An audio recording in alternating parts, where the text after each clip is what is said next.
Many of us, we interpret the word akhlaq to mean how we treat people, but that's not true. That's a false meaning of akhlaq. This idea of translating akhlaq as manners, how you treat people, how you smile at people, and just your external dealings, this is a false, broken, inaccurate translation. Akhlaq has two categories: your akhlaq with people and your akhlaq with Allah. Your inward appearance with people. What qualities do other people see in you? Do they see you to be patient? Do they see you to be sincere? Do they see you to be trustworthy? Do they see you to be kind? Everything that's not to do with your physical appearance, the appearance of your soul to people, and then the appearance of your soul to Allah subhanahu wa ta'ala. How does Allah perceive you to be? Are you sincere with your friend, but then you are not genuine with Allah? Are you trustworthy with your friend, but not trustworthy with your salawat? Are you, etc., etc.? So there's two, you can say there's two lenses or two CCTV cameras that's going to be put on your akhlaq. One is with people and one is with Allah subhanahu wa ta'ala. Imam Shafi'i famously said, فَصِيحًا إِذَا مَا كَانَ فِي ذِكْرِ رَبِّهِ وَفِيمَا سِوَاهُ فِي الْوَرَى كَانَ أَعْجَمًا. When I am interacting with my Lord, I am the most eloquent man. So much so that when I talk to other people, it's like I don't even know any Arabic. The way I deal with Allah is at a much higher level of akhlaq than the way I deal with other people. For most of us, it's the opposite. Before we go to meet somebody, the level of beautification and the level of oud and itr and checking and making sure there's no blemishes and foundation, make sure there's not a single crack on the face, nothing, everything's perfect, spick and span, smooth, the oiling of the hair and all of this cosmetic treatment just to see somebody. If somebody exits the house without doing all the cosmetic stuff, la ilaha illallah, what a tragedy, what a disaster, right? But then, how do we present ourselves to Allah? We have no care of how that's looking. When you think about akhlaq, it's very important to think not just about your akhlaq towards people, but your akhlaq towards Allah. And so really the first practical step is the self-evaluation. Al-muhasabah is the first practical step. Write it down if you're writing it down. The Prophet ﷺ said, حَاسِبُوا أَنفُسَكُمْ قَبْلَ أَن تُحَاسَبُوا. Evaluate yourself before Allah evaluates you. You don't want Allah to hold you to account and be surprised. وَبَدَا لَهُم مِّنَ اللَّهِ مَا لَمْ يَكُونُوا يَحْتَسِبُونَ وَبَدَا لَهُمْ سَيِّئَاتُ مَا كَسَبُوا وَحَاقَ بِهِم مَّا كَانُوا بِهِ يَسْتَهْزِئُونَ. There are some people who will be surprised about what they find out from Allah on the day of judgment. You don't want to be surprised. It's better you know it beforehand. Most scary hadith, the Prophet ﷺ, is the hadith of the bankrupt person. The Prophet says to companions, أَتَدْرُونَ مَنِ الْمُفْلِسِ. Do you know who is the bankrupt person? They said, مَنْ لَا دِرْهَمَ لَهُ وَلَا دِينَارٍ. The person with no gold and silver. He says, no. It's a person who did many good deeds in this earth, but then on the day of judgment, their good deeds become nothing because they cursed that person and backbited this person, treated that person horribly, were impatient with this, lost their temper, so Allah reduced their deeds until there was nothing. You don't want, and I don't want to be in that situation. So what does that require? Number one, it requires to sit down, have an honest conversation with yourself about who am I and what are my good and bad qualities. If you sit down, you evaluate yourself. I have an anger problem. Tell them, I have an anger problem. Go and find out all the hadith and ayat related to anger and its harms and its punishment and its consequences. If you, for example, evaluate yourself, for example, me, I'm a very lazy person. Go and read all the hadith related to laziness and its consequences. You need to know what will be held against you on the day of judgment if you continue this way. This is a impetus for change. There are some levels, some qualities that you have a fitrah. It's in your innate disposition to be more in this way. And then you build on these qualities based on environment, based on your teachers, based on your parents, based on your mentors, based on your experience in life. You either become more this or you become less of this based on your environment.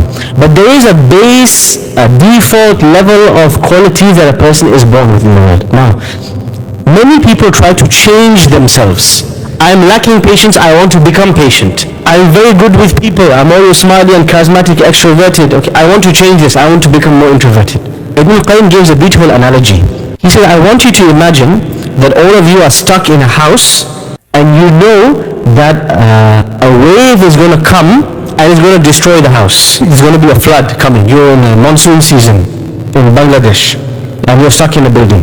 He said, you have three options now. The first option is to lock yourself in the house and to try to protect yourself. And what will happen is you will drown and everybody inside the building will drown. It's the second option that a group of people will do, is they will try and see if they can manipulate the water in some way. Can they change the direction of the water in some way? What can they do with this torrent, this current, this stream of water? And there's a third group of people who will see the river is moving like this. Can we direct the water in another direction or another land so that it can have a beneficial effect? And he said these are the smartest people. Meaning, he says, changing your fundamental qualities is very difficult. If you're extroverted, if you're introverted, if you're great with people, if you're not so good with people, if you're patient, this is very difficult. One of the best things that a person can do is understand themselves, number one. What are your unique strengths Allah gave you with? And number two, rather than sweating so much on changing who you are, try to focus and see how can I worship Allah through these qualities. Rather than forcing yourself to change your fundamental personality, he said look for a way to worship Allah where you use your strengths. So Khalid ibn al-Walid radiallahu anhu, if we look at two polar opposite personalities, Abu Bakr and Umar. In most of the major decisions in the life of the Prophet ﷺ, Abu Bakr and Umar, they go in two completely different directions. Completely different directions. After the Battle of Badr, the prisoners of war. What did Abu Bakr say? Free them. What does Umar say? Okay? Two different directions. In the treaty, the peace treaty of Hudaybiyah, what did Abu Bakr say? He says compromise. Right? The Meccans are asking for these big demands. It's okay, give it to him. It's okay. Give it to him, there's a bigger play. What does Umar ibn Khattab say? He's furious. Well, how could you compromise on these things? This is a complete failure. Two completely different personality types. They're both righteous men, but they're both suited to two different types of leadership. Two different temperaments, two different personalities, two different qualities. Famously, one of these two men goes through a big personality change in his life. So we're going to come to this. How do you change your qualities? If you're lacking in patience, if you're low on mercy, how do you change these qualities? One of these two men went through a big personality change in his life. Who was it? It was Umar. What happened to Umar? When he was a Khalifa, what happened to his personality by then? He became soft. He became gentle. He used to be a lot more hot-headed, a lot more ready to finish this person, get rid of this person, throw them out. He had that iqdam. He has, by nature, he's somebody who's driven, somebody who's ambitious, somebody who's desirous. And this was his life before Islam as well. It dictated his life. He was somebody who was a dominating personality. When he became the Khalifa, he changed. Now here's the question. How did he change? And therefore, how should we change? What are the factors that molded, shaped, and changed his personality? Very difficult to do so. What changed his personality? So the responsibility of the Khilafah, the heavy burden of the leadership of the believers, it softened Umar. Because he became fearful of Allah. If I was too harsh, what would happen to me? See, before he was in a leadership position, he was harsh. When he came in the leadership position, he said the famous statement, if a ram, a sheep in a mountain valley in Khurasan complains against me, I'm scared Allah will hold me to account. So responsibility changes people. Number one, what else?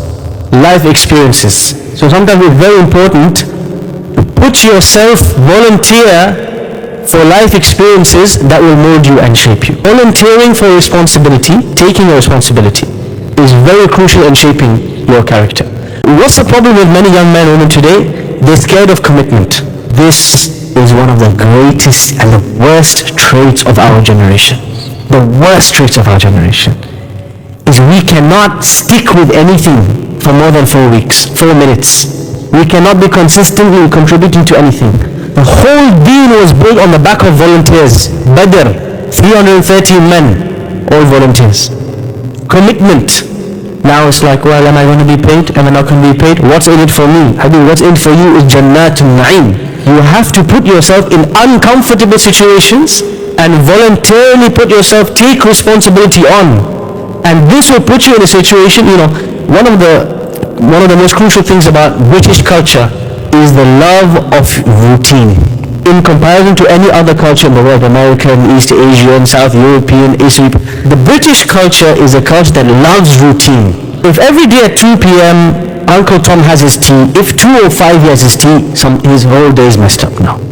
There is a love of routine, a love of the repetition of the ordinary. This is something that as Muslims we have to realize. Yes, routine and order and all this is great. You will never change until you put yourself outside your comfort zone. You have to take responsibility for something. That will change you. It will not happen sat on the couch, having the same day. If every day of the week is the same as the previous day, you will never change. If you do what you always did, you will get what you always got. Last but not least, who you marry will be a huge shaping force for you. The nature and the personality and the vision and the mission of who you marry will be a huge shape, because this person, you are doing companionship of them so many hours of a day. Your children will shape you. How? Your children will expose to you who you really are. One of the most scary things about being a parent is when you see your children do the bad things that you do. When you see your children expressing their temper, or when you see your child doing something wrong, or speaking to someone in a wrong way, and you know you are the one who does this and that's why they're copying. When you see the mirror in front of you, it's scary. And this is why one of the great things that will accelerate your personal development, the development of your character, is becoming a parent and taking on responsibility. Nowadays somebody gets married, no, it's the most taboo topic in the world. Right? They say, oh, don't be an auntie. Why? Oh, the aunties always ask, when are you going to have children? Today somebody gets married. After 3 years you ask them, children? Oh, I'm just getting acquainted with each other. This jaban, this cowardliness that we have, the fear of commitment, the fear of responsibility, the inability to take a decision, to take a risk, this always playing it safe. No match was ever won playing itself. It's us, Manchester United. They're not having a good time in the league. It was normal to have many children, and it was normal to have children early. But we're now in a generation where everybody's scared to take risks, scared for commitment, they're terrified. Having children will accelerate your personal development, but you have to be ready to take the challenge. You need the readiness of mind, the readiness of character. I'm ready for the challenge. I'm ready to take it on, and I will stick with it. I will work on myself. It will expose myself. Many marriages break and many families break because people don't see family as a way of improving their character. Wife and children, or husband and children, and your siblings and your relatives is just a bunch of mirrors that show you who you really are. And through the passage of months and years, you will learn who you really are, where your flaws are, because they'll be screaming it at you, and what you need to change.